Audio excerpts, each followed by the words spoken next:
We are joined by a few of our speakers have already joined from your Okay. session. I welcome Mr. Sej Sarangdhar. He is the CEO of Stec Labs and Systems. I think Okay. So please without losing also.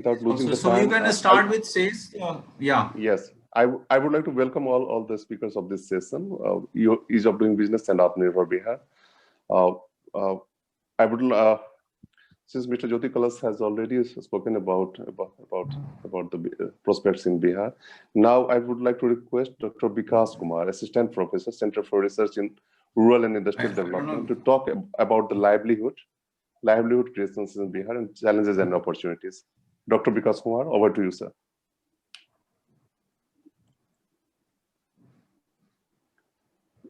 Can you please unmute yourself, Dr. Vikas Kumar? Hello. Yes, yeah. We Am I can hear audible? you. Yeah, you are audible, Yeah, but your you are video not is off. visible. Because ji, let me. yeah, connect the video also. Yeah. Welcome. जी नमस्कार. मैं Yes. सर्वप्रथम मैं ज्ञानेंद्र जी और अतुल जी को बहुत बहुत धन्यवाद देना चाहता हूँ Most मुझे welcome, मौका sir. देने के लिए कि Welcome, sir. मैं अपनी धरती से कुछ कंस्ट्रक्टिव तरीके से जुड़ पाऊँ. हालांकि बहुत दिनों से बिहार से बाहर रह रहा हूँ और काम कर रहा हूँ और पढ़ाई और काम करने के सिलसिले में. और मैं इससे पहले कि मैं अपनी बात थोड़ी शुरू करूं, मैं कुछ अपने बारे में कहना चाहूंगा कि मैं अभी चंडीगढ़ में कार्यरत हूं और जो भी बात मैं कहूंगा वो अपने उन अनुभवों के आधार पर कहूंगा जो मैं पिछले लगभग 5-6 सालों से पंजाब, हरियाणा, हिमाचल प्रदेश और इस तरह के इन रीजन्स में काम करते हुए जो मैंने एकत्रित किया है, और उसके बेसिस पे जो आज का टॉपिक है कि आत्मनिर्भर बिहार और कैसे हम अपने बिहार को आगे ले जा सकते हैं.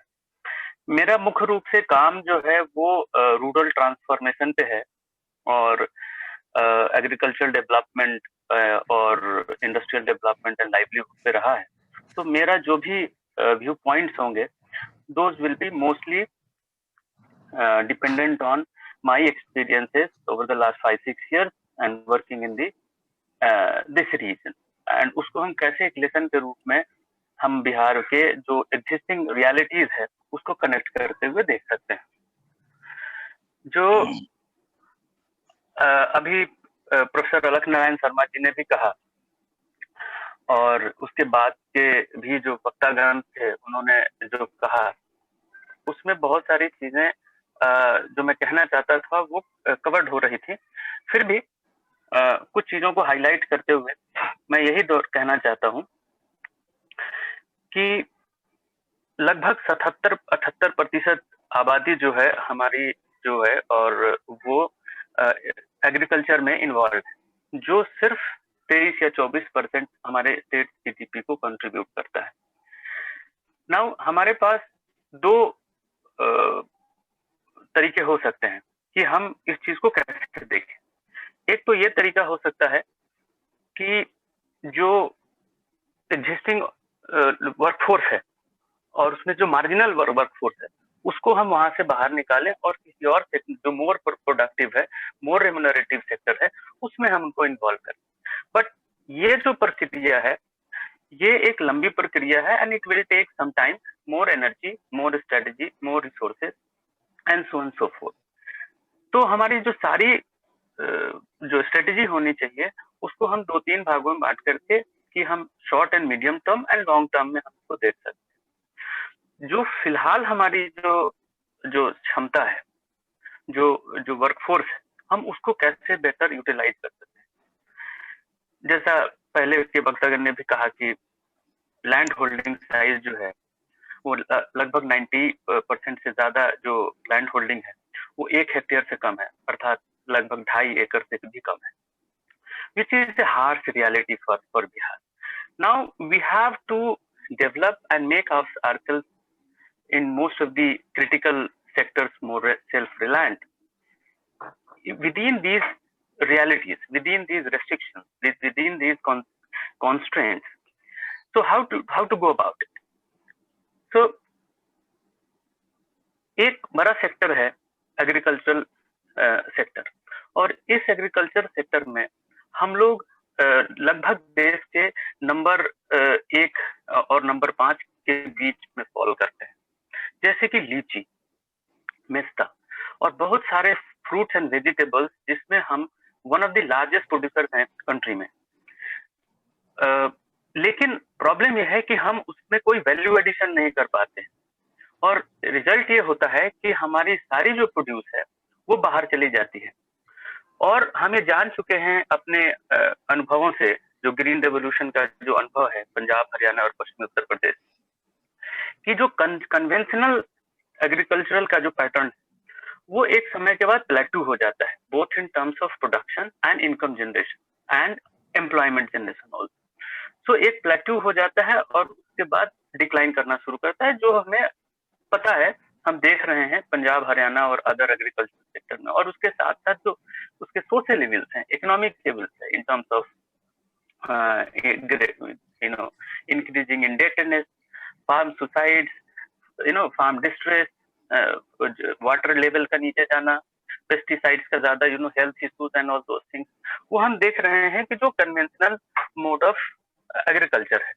तो इन सारे लेसन्स को देखते हुए, और ये भी कि जो बहुत सारे एग्रीकल्चर साइंटिस्ट ने कहा है और कि Bihar is the next destination for green revolution, but हमें जो ये ग्रीन रेवोल्यूशन करना होगा वो इन सारे अनुभवों को सीखते हुए करना होगा, और उसमें जो सबसे बेहतर तरीका है वो है वैल्यू एडिशन का। भारत विश्व में लगभग निचले पायदानों में शामिल है, जिसमें हम अपने प्राइमरी प्रोड्यूस में कोई वैल्यू एडिशन नहीं कर पाते हैं। जो हमारा एवरेज वैल्यू एडिशन है वो लगभग 10 से 20% है, whereas in developed countries we can see that they add value to up to 2 to 300% to their agriculture. Bharat में भी निचले पैदानों पे है as far as value addition to agriculture and primary produce. So that area which we feel that is the very promising area through which we can generate income, through which we can generate employment, और जो हमारा with existing social existing human resources with their limited level of skill, right? Skill development is a long haul process. So जो हमारे पास अभी existing skill laborers हैं और जो man force है, हम उनका इस्तेमाल करते हुए हम ये जो प्रोसेसिंग यूनिट है उस पे ध्यान देने के लिए, बिकॉज इससे क्या होता है कि it's a complete chain of forward and backward linkages. और इससे क्या होता है कि ड्राई चेन शुरू होती है, कोल्ड चेन शुरू होती है, एंसिलरी यूनिट शुरू होते हैं। So it's not only processing, the processing is a composite and very comprehensive practice through which we can focus, and this can be done with less investment with the existing skill power and in short term. So हमें उन areas को focus करना होगा जहां पे हमारा already एक निश एरिया हमने अपना बनाया हुआ है, say for example fruits and vegetables, pork, सुअर का मीट। So these are the areas जिस पे हम फोकस करते हुए हम एम्प्लॉयमेंट में जनरेट कर सकते हैं। एक मैं और भी बातों का भी लेटेस्ट एनिमल वो सेंसस आया है जिसमें Bihar is perhaps the maximum number of जो कैटल्स हैं वो बिहार में है, but they produce very less amount of milk. So हमें इन सारे जो चीजें हैं इन पे ध्यान देते हुए how we can add value with keeping in mind the forward and backward linkages, हम इसको ध्यान दें। मैं ऐसा क्यों कह रहा हूँ, ये मैं ऐसा इस जो पंजाब और हरियाणा में स्पेशली देखा गया है कि जब से हम फूड प्रोसेसिंग को ध्यान में रखा गया है और उस पर फोकस किया गया है, गुणात्मक रूप से सुधार मिला है और गुणात्मक रूप से उसके सफल परिणाम मिले हैं। in terms of income and employment generation, especially in the rural area.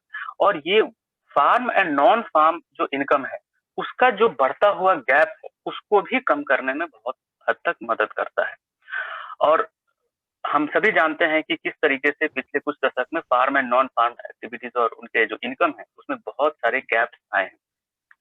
और प्रधानमंत्री जी का जो एक सपना था कि फार्मर्स की इनकम को दुगना किया जाए, हालांकि वो समय अवधि बहुत कम थी, फिर भी अगर हम एक कंपोजिट प्रयास करें तो फार्म इनकम को, फार्म एम्प्लॉयमेंट को बढ़ाया जा सकता है। एक और बात, बिहार में क्यों ऐसा पोटेंशियल है कि अगर हम वैल्यू प्रोसेसिंग इंडस्ट्रीज को बढ़ावा दें, हालांकि बिहार सरकार ने पिछले कुछ वर्षों में ऐसे कदम उठाए हैं और जहां तक मेरी जानकारी है कि 3 फूड पार्क्स अंडर कंस्ट्रक्शन है और बहुत सारे इन्वेस्टमेंट्स को इनवाइट किया गया है प्रोसेसिंग यूनिट बनाने के लिए। बट जैसा कि एक वक्ता पहले कह रहे थे कि बहुत सारे इंडस्ट्रीज आए लेकिन लॉ एंड ऑर्डर की वजह से उन्हें भाग जाना पड़ा। मैं उनसे बहुत हद तक सहमत हूँ, क्योंकि अभी तक कोई भी फूड इंडस्ट्री, फूड प्रोसेसिंग जो पार्क्स हैं और जो फूड प्रोसेसिंग यूनिट्स हैं वो कुछ रिजल्ट नहीं प्रोड्यूस कर पाए, ना ही वो चल पाए हैं। जबकि अगर आप अदर स्टेट्स को देखें, सदर्न स्टेट्स को देखें, वेस्टर्न स्टेट्स को देखें, सभी जगह कार्यरत रूप में कम से कम 4 या 5 मेगा फूड पार्क्स हैं जो बहुत हद तक मदद कर रहे हैं उस रीजन के किसानों को, वहाँ के युवकों को, और लेकिन हम बिहार में समहाउ इसको अचीव नहीं कर पाए। एक आखिरी बात, बिहार बहुत स्ट्रेटेजिकली लोकेटेड है, स्पेशली जो पूरा नॉर्थ ईस्ट है, हम वो एक मार्केट हम कैटर कर सकते हैं। जो पूर्वी उत्तर प्रदेश है जो मिल्क डिफिशिएंट है, बहुत सारा रीजन है जो मीट डिफिशिएंट है, फ्रूट डिफिशिएंट है, ये इन एरियाज को, और हमारा ऑलरेडी एक निश एरिया बना हुआ है फूड प्रोडक्शन में, मेज प्रोडक्शन में, फ्रूट प्रोडक्शन में, मेज प्रोडक्शन में, हम इसके थ्रू हम इन एरियाज को कैटर कर सकते हैं और कम समय में इनकम और एम्प्लॉयमेंट दोनों जनरेट कर सकते हैं। मैं अपनी बात यहीं खत्म करूंगा, अगर कोई सवाल होगा तो मैं उस पर मैं अपने जवाब देने के लिए मैं रेडी हूँ। और एक बार फिर से मैं अतुल जी, बिहार कनेक्ट, ज्ञानेंद्र जी और सभी जुड़े हुए जो साथीगण हैं उनका बहुत बहुत शुक्रिया, बहुत बहुत धन्यवाद मुझे मौका देने के लिए और अपनी बात रखने के लिए। धन्यवाद। Thank you very much for reflecting very aptly on the ground realities which are existing in Bihar. I have noted down a few points while listening you rapidly.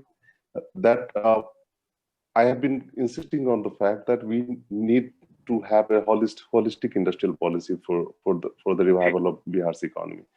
Revival or taking it to the next level, एक दूसरे level पे ले जाने के लिए।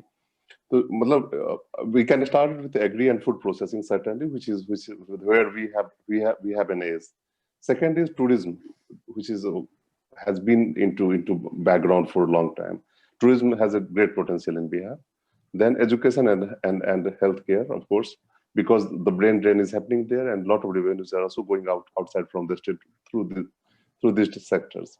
Fourth is a skill development, which is critically required to retain the investment in Bihar, if not attracting the investment in Bihar, because we are facing two side challenges: attracting investments and retaining them.